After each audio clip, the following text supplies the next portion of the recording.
بسم اللہ الرحمن الرحیم۔ ابراہیم تراورے اس وقت دنیا کے سب سے کم عمر ترین سربراہ مملکت ہے، جس کی عمر محض 37 سال ہے۔ اس کی بہت ساری پالیسیاں تھامس سنکارا کے ادھورے کام ہیں۔ $1 ارب رات کے لیے مقرر کیے گئے تاکہ پیداوار بڑھائی جا سکے۔ مائنز اور منرلز کو نیشنلائزڈ کیا گیا۔ مائنز کا ٹھیکہ روسی اور چائنیز کمپنیوں کو دیا گیا۔ تراورے کے ابتدائی کاموں میں برکینا فاسو کا پہلا اسٹیٹ بینک، کسانوں کے لیے فری ٹریکٹروں کی فراہمی، بیج اور کھاد پر کسانوں کے لیے سبسڈی، 2 مسافر جہاز اور دیگر اصلاحات شامل ہیں۔ برکینا فاسو اس وقت دنیا میں سونے کی پیداوار میں 13ویں نمبر پر آتا ہے، لیکن سامراج کی لوٹ مار کی وجہ سے اس کا GDP صرف $18 ارب ہے۔ تراورے کہتا ہے کہ وسائل سے مالا مال افریقہ آخر دنیا کا غریب ترین خطہ کیوں ہے؟ برکینا فاسو مغربی افریقہ کا ایک ملک ہے جو سونے کے وافر ذخائر سے مالا مال ہے۔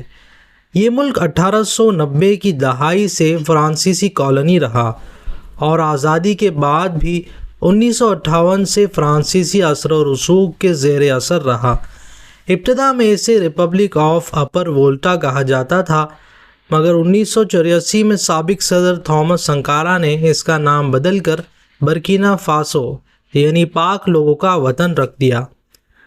اس کی آبادی تقریباً 2.5 کروڑ ہے۔ رقبہ 2,74,000 مربع کلومیٹر ہے۔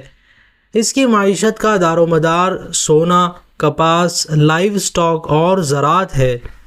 60% آبادی مسلمان اور 25% عیسائی اور باقی دیگر قدیمی قبائلی مذاہب ہیں۔ برکینا فاسو کی عالمی شناخت اس کے سونے کے علاوہ بار بار ہونے والی فوجی بغاوتوں کی وجہ سے بھی ہے۔ ملک کی تاریخ میں اب تک 12 ناکام اور 9 کامیاب فوجی بغاوتیں ہو چکی ہیں۔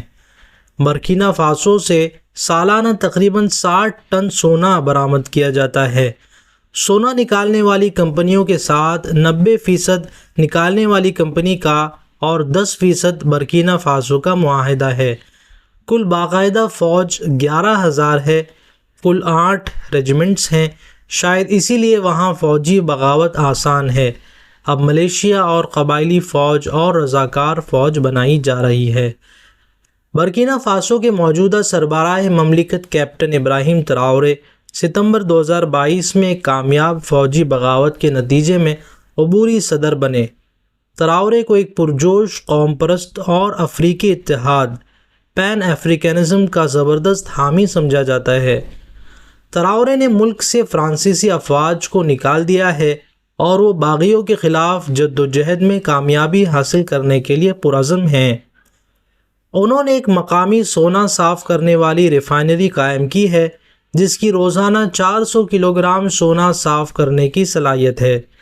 تراورے نے مالی، نائجر اور برکینا فاسو پر مشتمل اتحاد برائے ساحل ریاستیں alliance of ASS Sahel states قائم کیا ہے تاکہ مغربی افریقی ریاستوں کی اقتصادی تنظیم ECOWAS کے اثر و رسوخ کا مقابلہ کیا جا سکے۔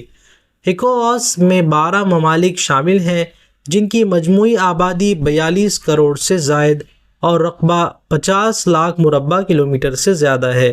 فرانسیسی اثر کو ختم کرنے کے لیے تراورے نے روس سے قریبی تعلقات استوار کیے ہیں۔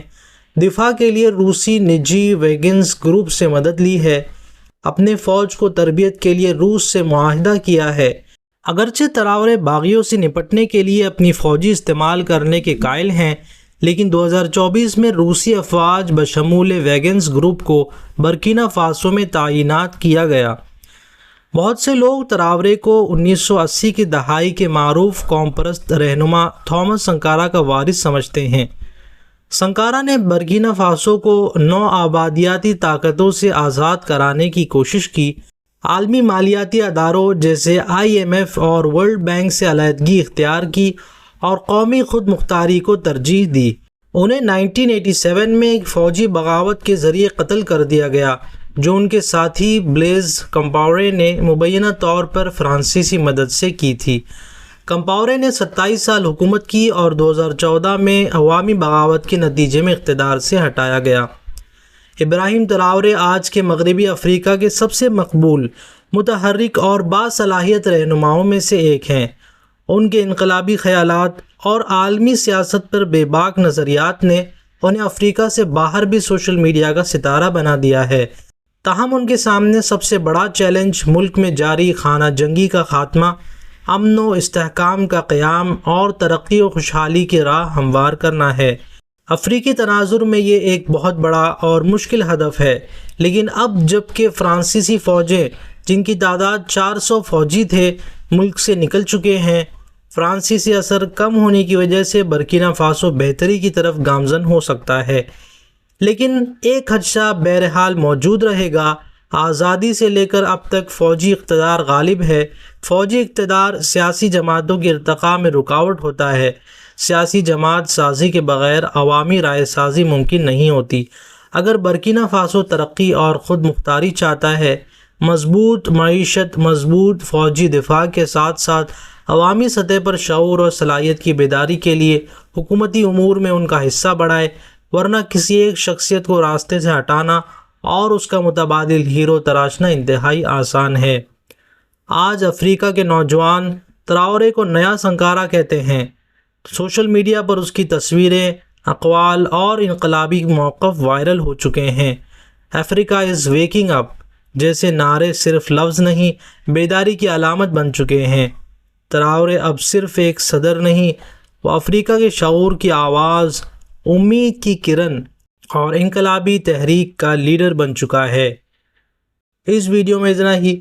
آپ کو یہ ویڈیو کیسا لگا ہمیں کمنٹس میں ضرور بتائیں۔